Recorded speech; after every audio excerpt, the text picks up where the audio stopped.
একটি আনস্মার্ট মেয়ে যে কিনা খুব সাধারণভাবে জীবনযাপন করত, কিন্তু তার এই আনস্মার্টের জন্য কোনো ছেলেই তাকে পছন্দ করত না।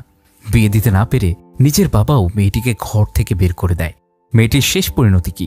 সে কি কোনো ছেলেকে বিয়ে করতে পারে, নাকি জীবনের সাথে যুদ্ধ করতে গিয়ে সে হেরে যায়? সেটা জানতে হলে দেখতে হবে সম্পূর্ণ এক্সপ্লেনেশনটি। বলছিলাম 2016 সালে রিলিজ হওয়া সনম তেরি কসম মুভিটির কথা। অসাধারণ এই রোমান্টিক মুভিটি অনেকেই দেখেছেন, তবে মুভিটি আমার দেখা সেরা একটি মুভি, যেটা আমি কোনো দিনও ভুলতে পারবো না।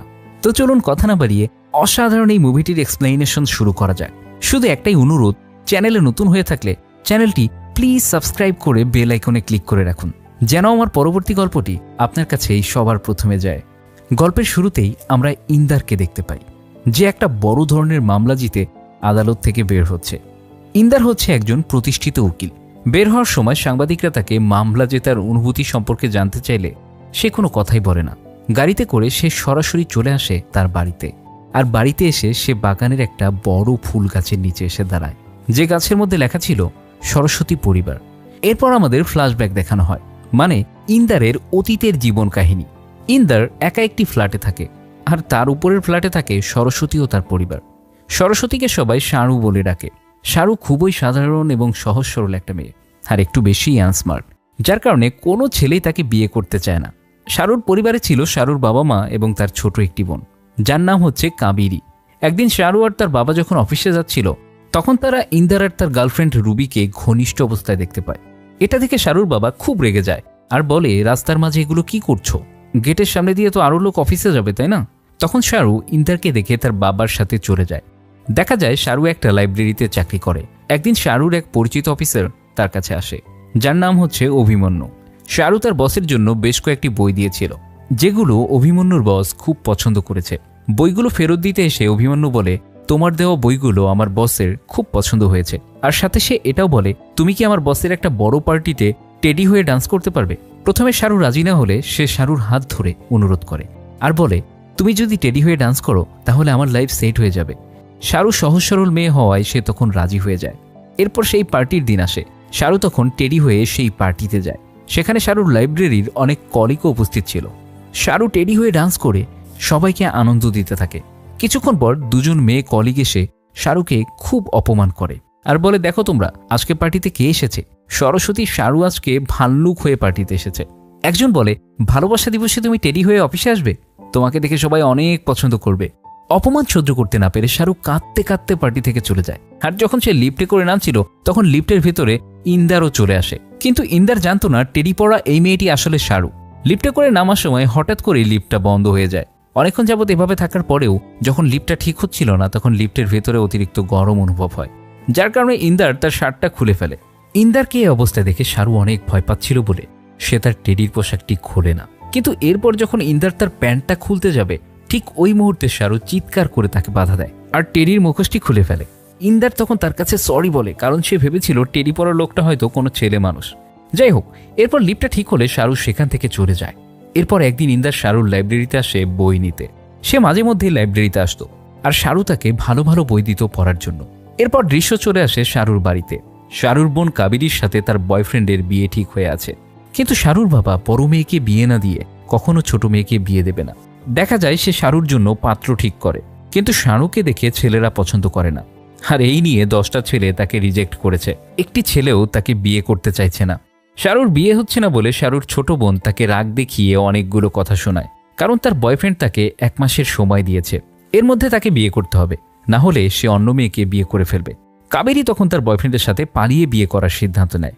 শারু তখন তার বোনকে অনেক বোঝায় আর বলে, এটা করলে বাবা অনেক কষ্ট পাবে। আমি তোকে কথা দিচ্ছি, 1 মাসের ভেতরে কোনো একটা ব্যবস্থা করে দেব।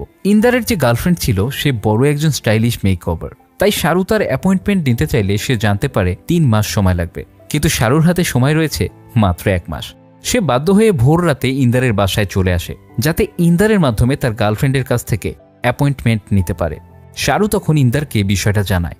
তার একটু পরেই সেখানে ইন্দারের সেই গার্লফ্রেন্ডের রুবি চলে আসে, আর তাদের দুজনকে একসাথে দেখে ভুল বুঝতে থাকে।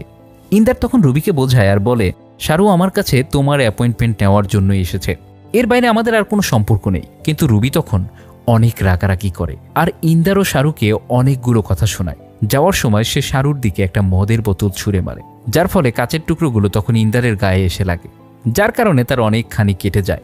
এজন্য ইন্দার আর শাহরু একটা মেডিসিনের দোকানে যাওয়ার জন্য বের হয়। তখন তাদের দুজনকে ওয়াচম্যান দেখে ফেলে, আর এই বিষয়টা সবাইকে বলে দেয়। এরপর তারা যখন একটা মেডিসিনের দোকানে যায় তখন সেখানে একটা পুলিশ অফিসার চলে আসে, আর এত রাতে তাদের দুজনকে দেখে আর গায়ে রক্ত দেখে পুলিশ অফিসার তাদের জেলে নিতে চায়। তখন শাহরু পুলিশকে সব কিছু খুলে বলে আর বলে, স্যার ওর কোনো দোষ নেই, সামান্য একটু ভুল বোঝাবুঝি হয়ে ওর গার্লফ্রেন্ড রাগ করে ওর দিকে বোতল ছুঁড়ে মেরেছিল, যার কারণে ওর সামান্য কেটে গেছে। তখন পুলিশ বলে, ঠিক আছে, ওর গার্লফ্রেন্ডকে থানায় নিয়ে আসো। শাহরু বলে, ওর গার্লফ্রেন্ডকে থানায় নিয়ে গেলে ঝামেলা আরও বাড়বে, ওদের দুজনের সরি আই লাভ ইউ বলার জন্য দ্বিতীয়বার আর কোনো সুযোগ থাকবে না। এটা শোনা মাত্র পুলিশ অফিসার তাদের দুজনকে ছেড়ে দেয়, কারণ তার বউ তাকে বলেছিল দুনিয়াতে সরি আই লাভ ইউ এই দুটি জিনিসের গুরুত্ব অনেক বেশি। পরের দিন সকালে শাহরুর বাবা বাসায় ফিরে আসলে সবাই মিলে শাহরুর বাবাকে নিয়ে ইন্দারের রুমে যায়, আর তাদের দুজনকে এক বিছানায় দেখে ফেলে। তখন সেখানে থাকা লোকজনেরা তাদের দুজনকে নানা রকম কথা শোনায়। শাহরু তার বাবাকে বোঝানোর অনেক চেষ্টা করে, কিন্তু তার বাবা তার কোনো কথাই শোনে না। সে বাড়িতে ফোন করে জানায়, আমাদের মেয়ে মারা গেছে, সবকিছুর ব্যবস্থা করে নাও, তার শেষ কৃত্য করতে হবে। আর শাহরু তো মারা গেছে, তাই কাবেরীর বিয়েতেও আর কোনো বাধা রইল না। এদিনের পর শাহরুর বাবা শাহরুকে বাসায় তোলে না, যার কারণে শাহরুর থাকার মতো কোনো জায়গা ছিল না।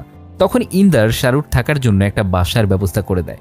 পরের দিন তারা দুজনে বাজার করতে গিয়ে একটি দোকানে যায়। ইন্দার দোকানদারকে তার নিজের জন্য একটা স্পেশাল শরবত এবং শাহরুর জন্য একটা নর্মাল শরবত দিতে বলে, কিন্তু শাহরু তখন ইন্দারের স্পেশাল শরবতটা নিয়ে খেয়ে ফেলে, যেটা মূলত নেশার পানি ছিল, যার কারণে সেটাকে শাহরু অনেক মাতলামি করতে থাকে আর পুরো বাজারটাই এলোমেলো করে ফেলে। পরের দিন নেশা কেটে গেলে শাহরু ইন্দারের কাছে জানতে চায় সে নেশা করার পর কি রকম মাতলামি করেছে। তখন ইন্দার জানায়, তোমার মাতলামির পুরোটাই রোমান্টিক মাতলামি ছিল, তুমি হচ্ছে একটা রোমান্টিক মাতাল। তারা যখন হাঁটছিল তখন শাহরু খেয়াল করে রাস্তায় একটা লোকের ওয়ালেট পড়ে যায়, কিন্তু সেই ওয়ালেটটি অন্য একজন এসে তুলে নেয়। তখন শাহরু এসে বলে, এটা তো অন্য একজনের ওয়ালেট, কিন্তু ওই লোকটি বলে এটা আমার ওয়ালেট। তখন সেখানে ইন্দার আসলে লোকটা ইন্দারকে ওয়ালেটটি দিয়ে দেয়। ইন্দার ওয়ালেটটি দেখে তাকে আবার ফেরত দিয়ে দেয় আর শাহরুকে চলে আসতে বলে, কিন্তু শাহরু সেই ওয়ালেটটি নিয়ে আসল মালিককেই ফেরত দেয়। তারপর যখন সে ইন্দারের কাছে আসে তখন ইন্দার তাকে ধাক্কা দিয়ে ফেলে দেয় আর বলে, গেট লস্ট। রাতের বেলা এই ব্যাপারটা নিয়ে ইন্দারের অনেক মন খারাপ হয়, তাই সে সরি বলার জন্য শাহরুর বাসায় যায়, কিন্তু সে এসে দেখতে পায় শাহরু বাসায় নেই। তাই সে রাতের বেলা শাহরুকে এদিক ওদিক খুঁজতে থাকে। অনেক খোঁজার পর সে দেখতে পায় শাহরু রাস্তার পাশে মন খারাপ করে বসে আছে। ইন্দার বলে, তুমি বাসায় যাওনি কেন? শাহরু বলে, তুমি তো বলেছিলে গেট লস্ট, আর ওটা তো তোমারই বাসা, তুমি না করার পর আমি কিভাবে তোমার বাসায় যাই? তখন ইন্দার বলে, সরি। এটা শুনে শাহরু ইন্দারকে জড়িয়ে ধরে। বাসায় ফিরে আসার সময় ইন্দার বলে, সেদিনের ওই ওয়ালেটটি হচ্ছে আমার বাবার, আর আমি আমার বাবাকে খুব ঘৃণা করি। তখন শাহরু বলে, একবার সবকিছু মানিয়ে নিয়ে বুকে জড়িয়ে ধরে দেখো, সব কিছু ঠিক হয়ে যাবে। তখন ইন্দার বলে, আচ্ছা তোমার বাবাকে মানিয়ে নেওয়ার কি কোনোই উপায় নেই? তখন শাহরু বলে, যদি কোনো ব্রাহ্মণ আমাকে বিয়ে করে তবেই সম্ভব। ইন্দার বলে, তাহলে বিয়ে করে নাও। তখন শাহরু বলে, আমার মতো আনস্মার্ট ওল্ড ফ্যাশনের আন্টিকে কে বিয়ে করবে? তখন ইন্দার শাহরুকে নিয়ে মুস্তাকিন নামের একটা লোকের কাছে যায়, যে কিনা মেক ওভার কিং নামে পরিচিত।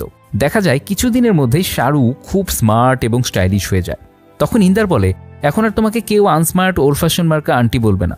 এরপর ইন্দার শাহরুকে নিয়ে তার বাবার কাছে যায়, কারণ এখন শাহরু অনেক স্মার্ট হয়ে গেছে, এখন তার বিয়েতে আর কোনো বাধা থাকবে না। শাহরু ইন্দারকে বলে, আমার বিশ্বাস আমাকে দেখলে আমার বাবা খুব খুশি হয়ে যাবে।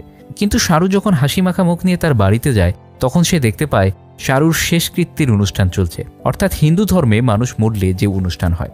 এটা দেখে শাহরু অনেক কান্না করে আর ইন্দারকে জড়িয়ে ধরে। ইন্দার এই বিষয়টি দেখতে পেয়ে নিস্তব্ধ হয়ে যায়। যাই হোক, শাহরু অনেক কান্না করে আর সেখান থেকে চলে আসে। ইন্দার বলে, তুমি এখন কি করবে শাহরু? শাহরু বলে, আমি লুজার না যে আমি হাল ছেড়ে দেব, আমি নতুন এক শাহরু হয়ে অফিসে যাব, আর তুমি আমাকে যে শাহরু বানিয়েছ এই শাহরুকে দেখে যদি কেউ পছন্দ করে এবং বিয়ের প্রস্তাব দেয় তাহলে আমি ইয়েস বলে দেব, আর বিয়ের পর বাবার কাছে আশীর্বাদ নিতে আসবো। তখন আমার বাবা ঠিক আমাকে জড়িয়ে ধরে আশীর্বাদ করবে। এটা বলতে বলতে শাহরু অনেক কান্না করে। এরপর থেকে শাহরু নতুন রূপে অফিসে যায়, আর তাকে এই রূপে দেখে সবাই অবাক হয়ে যায়। আর অভিমন্যু নামের সেই অফিসার শাহরুকে এভাবে দেখতে পেয়ে খুব আনন্দিত হয়, আর একদিন সে শাহরুকে বিয়ে করার প্রস্তাব দেয়। শাহরু ও অভিমন্যুকে বিয়ে করার জন্য রাজি হয়ে যায়, কারণ অভিমন্যু ছিল ব্রাহ্মণ শাস্ত্রীর। এরপর শাহরু এই বিষয়টি ইন্দারকে জানায় আর বলে, অভিমন্যু আমাকে বিয়ে করার জন্য প্রস্তাব দিয়েছে, আমি এখন কি করব? ইন্দার শাহরুকে বিয়েটা করে ফেলতে বলে, কিন্তু ইন্দারকে দেখলে বোঝা যায় সে আসলে শাহরুকে অনেক পছন্দ করে। তারপরে শাহরুর জন্য সে সব কিছু মেনে নেয়। এরপর বিয়ের তারিখ সামনে চলে আসে, আর বিয়ের সব কাজে ইন্দার শাহরুকে সাহায্য করে। বিয়ের দিন ইন্দার শাহরুখকে নিয়ে কোর্ট ম্যারেজ অফিসে আসে আর অভিমন্যুর জন্য অপেক্ষা করে, কিন্তু অনেক সময় অপেক্ষার পরেও অভিমন্যু সেখানে আসে না, যার কারণে ইন্দার তাকে ফোন দেয়। ফোন বন্ধ পাওয়ায় শাহরু অভিমন্যুর বাড়িতে যায়। তখন অভিমন্যু জানায় সে বিয়ে করতে পারবে না, কারণ তার বাবা মা এই বিয়েতে রাজি নয়। আর অভিমন্যুর বাবা জানায় যে মেয়ে জীবিত অবস্থায় তার সৎকার করা হয় আর যে মেয়েকে তার বাবা বাড়ি থেকে বের করে দেয় সেই মেয়েকে আমি পুত্রবধূ করতে চাই না। এটা শুনে শাহরু অনেক কষ্ট পায়। যাই হোক, এরপর শাহরু আর ইন্দার একটা হোটেলে যায়, যে হোটেলটি শাহরু আর অভিমন্যুর হানিমুনের জন্য বুক করা ছিল। সেখানে গিয়ে শাহরু বলে, দেখো আমি কত সুন্দর, কিন্তু তারপরেও কেউ আমাকে বিয়ে করতে চায় না। তখন শাহরু ইন্দারকে কাছে চায়, কিন্তু ইন্দার বলে সকালে তুমি এই বিষয়ের জন্য আমাকে ঘৃণা করবে। কিন্তু শাহরু কোনো কথাই শোনে না। সে ইন্দারকে একটা কিস করে আর তার সাথে ঘনিষ্ঠ হয়ে যায়। ইন্দারের তখন খুব খারাপ লাগে, কারণ সে এরকম কোনো কিছুই চাচ্ছিল না। সকালে ঘুম থেকে উঠে ইন্দার দেখতে পায় শাহরু তার পাশে নেই, তাই সে শাহরুকে খুঁজতে থাকে আর জানালার কাছে গিয়ে দেখে শাহরু নিচে অভিমন্যুর সাথে রয়েছে। আর শাহরু তাকে একটা মেসেজ দিয়ে বলে, অভিমন্যু দেখা করতে এসেছিল, আমি বুঝতে পারছি না তোমাকে সরি বলবো না গুড বাই বলবো নাকি ধন্যবাদ দেব। শাহরুর এই মেসেজটি পড়ে ইন্দার অনেক কষ্ট পায় আর তাই সে নিজের বাসায় ফিরে আসে। একদিন শাহরুর মা এসে বলে, আমার মেয়ের বিয়ে ঠিক হয়েছে, তুমি এই বিয়ের কার্ডটা শাহরুর কাছে পৌঁছে দিও। তখন ইন্দার বলে, আমার সাথে শাহরুর কোনো যোগাযোগ নেই আর আমি এই শহরটা ছেড়েও চলে যাচ্ছি। কিন্তু শাহরুর মায়ের মন খারাপ দেখে সে কার্ডটা নিয়ে নেয় আর বলে, আমি শাহরুর কাছে কার্ডটা পৌঁছে দেব। এরপর সে কার্ড হাতে নিয়ে শাহরুর অফিসে যায়, কিন্তু সেখানে শাহরুখকে না পেয়ে সে অভিমন্যুর কাছে যায় কার্ডটা দেওয়ার জন্য। তখন অভিমন্যু জানায় সে শাহরুর সাথে থাকে না। তখন ইন্দার বলে, আমি দেখেছি তোমরা একসাথে হোটেলের নিচে কথা বলছিলে। তখন অভিমন্যু বলে, কথা আমরা বলেছিলাম ঠিকই, কিন্তু এটা ছিল আমাদের পার্সোনাল কথা, যেটা বলার পর আমি আমার পথে আর ও ওর পথে। এগুলো শোনার পর ইন্দার অনেক রেগে যায় আর এরপর সে শাহরুখকে খুঁজতে বের হয়। অনেক খোঁজাখুঁজির পর শাহরুখকে একটা জঙ্গলের নিচে বসা অবস্থায় দেখতে পায়। এরপর সে তার কাছে গিয়ে বলে, আমার কাছে একটা বন্দুক আছে, এরপর যদি আমাকে না বলে কোথাও চলে যাও তাহলে তোমার মাথা থেকে পেট পর্যন্ত গুলি চালিয়ে দেব। শাহরু তখন তাকে ইগনোর করতে থাকে। তারপর ইন্দার বলে, তুমি একাই জঙ্গলে কি করছো? তখন শাহরু বলে, তুমি কে আমার আর তুমি এটা বলার কে? ইন্দার বলে, তুমি আগে এটা বলো, ওই দিন রাতের পর আমি তোমার কে হই? এটা শুনে শাহরু রাগ দেখিয়ে বলে, রাত চলে গেছে আর সব শেষও হয়ে গেছে, আর ওই রাতে যা কিছু হয়েছে সব অভিমন্যুকে ভোলার জন্য হয়েছে, এখন প্লিজ আমাকে ছেড়ে দাও। এটা শুনে ইন্দার কান্না করে চলে আসে আর শাহরু নিজেও অনেক কান্না করতে থাকে। এরপর রাস্তায় এসে শাহরু ইন্দারকে জড়িয়ে ধরে অজ্ঞান হয়ে যায়। এরপর ইন্দার তাকে হসপিটালে নিয়ে যায়। সেখানে ডাক্তার বলে শাহরুর ব্রেইন টিউমার রয়েছে, তার অপারেশন করা হয়নি, যার কারণে আমরা তাকে ওষুধ দিয়ে চিকিৎসা দিচ্ছি। ডাক্তার ইন্দারকে বলে দেয় শাহরুকে যেন কোনোভাবেই মানসিক টেনশন না দেওয়া হয়, আর আমরা এই বিষয়টা তার হাজব্যান্ড অভিমন্যুকেও বলে দিয়েছি। এটা শোনা মাত্রই ইন্দার অভিমন্যুর কাছে আসে আর বলে, শাহরুর ব্রেইন টিউমার দেখে তুমি ওকে বিয়ে করনি তাই না? তখন অভিমন্যু বলে, আমি বিয়ে ভাঙার পর জানতে পেরেছি ওর ব্রেইন টিউমার হয়েছে, যার কারণে আমি সেকেন্ড চান্সের জন্য তার কাছে গিয়েছিলাম, কিন্তু সে আমাকে তার রোগের জন্য বিয়ে করেনি। তারপর ইন্দার বলে, তাহলে এটা আমাকে জানাওনি কেন? তখন সে বলে, কারণ ও আমাকে প্রমিস করিয়ে নিয়েছিল যাতে আমি এই বিষয়টা তোমাকে না জানাই। তারপর ইন্দার সেখান থেকে শাহরুর কাছে ফিরে আসে আর শাহরু কিছুটা সুস্থ হলে সে শাহরুকে সারপ্রাইজ দেওয়ার জন্য একটা জায়গায় নিয়ে যায়, যেখানে লাইভ টেলিকাস্টে শাহরু তার বোন কাবেরীর বিয়ে দেখতে পায়। আর ওই দিন ইন্দার শাহরুকে বিয়ে করার প্রস্তাব দেয়, কিন্তু শাহরু বলে এটা কোনোদিনও সম্ভব না, কারণ না আমি তোমার প্রথম পছন্দ, না আমি তোমার বেস্ট চয়েস। এটা শুনে ইন্দার বলে, আমি একমাত্র তোমাকেই ভালোবাসি। ঠিক ওই মুহূর্তে শাহরুর নাকে রক্ত আসে আর ইন্দার তাকে হসপিটালে নিয়ে যায়। এরপর ইন্দার শাহরুর বাসায় আসে আর দেখতে পায় শাহরুর ছবির উপরে মালা টাঙানো, যেমনটা মৃত মানুষের ছবির উপর করা হয়। এটা দেখে ইন্দার অনেক রেগে যায় আর ছবি থেকে মালা টান দিয়ে ছিঁড়ে ফেলে। তখন শাহরুর বাবা এসে তাকে একটা থাপ্পড় মারে, কিন্তু তবুও ইন্দার বলে দেয় এই ছবিতে আর কখনো ফুল দিবেন না, আর যদি আবারও ফুল দেন তাহলে আমি আবারও আসবো থাপ্পড় খেতে। আর এ কারণে শাহরুর বাবা সহ সবাই মিলে ইন্দারের নামে থানায় কমপ্লেইন করে, যার কারণে পুলিশ অফিসার এসে সকালে তাকে ধরে নিয়ে যায়। আর ওইদিকে শাহরু হাসপাতালে বসে ইন্দারের জন্য অপেক্ষা করছিল। ইন্দার পুলিশ অফিসারের কাছে ফোন চায় শাহরুর সাথে কথা বলার জন্য, কিন্তু পুলিশ তাকে ফোন দেয় না, উল্টো তাকে লকআপে ভরতে চায়। তখন ইন্দার সেখান থেকে দৌড়ে পালিয়ে যায়। আর এদিকে শাহরু ইন্দারকে খুঁজতে খুঁজতে লাইব্রেরিতে চলে আসে আর ইন্দারের প্রতিটি বই দেখতে থাকে। প্রতিটি বইয়ের ভেতরেই একটি করে চিরকুট ছিল, যেখানে শাহরুর প্রতি ইন্দারের ভালোবাসার কথা লেখা ছিল। সেখানে একটা চিরকুটে লেখা ছিল, আজ লিফটে একটা মেয়েকে দেখছিলাম, যে মেয়েকে দেখে মনে হলো আমি আমার জীবনের সেরা পছন্দের মানুষটার দেখা পেয়ে গেছি। যে মেয়ে কান্না করে আমি তাদের থেকে দূরে থাকি, কিন্তু তুমি যখন কান্না করো তখন তোমাকে কিস করতে ইচ্ছে করে। শাহরু তখন বুঝতে পারে ইন্দার তাকে প্রথম থেকেই পছন্দ করত। এদিকে পুলিশ ইন্দারকে ধরে ফেলে আর বলে, তুই পালাচ্ছিস কেন? সরি নাকি আই লাভ ইউ বলার জন্য? ইন্দার সব কিছু খুলে বললে পুলিশ তাকে 10 মিনিট সময় দেয় শাহরুর সাথে দেখা করার জন্য। ইন্দার তখন এক দৌড়ে শাহরুর কাছে আসে আর বলে, সরি, আমি আসতে দেরি করে ফেলেছি। শাহরু বলে, তুমি তো কখনো আমাকে বলোনি আমি তোমার বেস্ট চয়েস।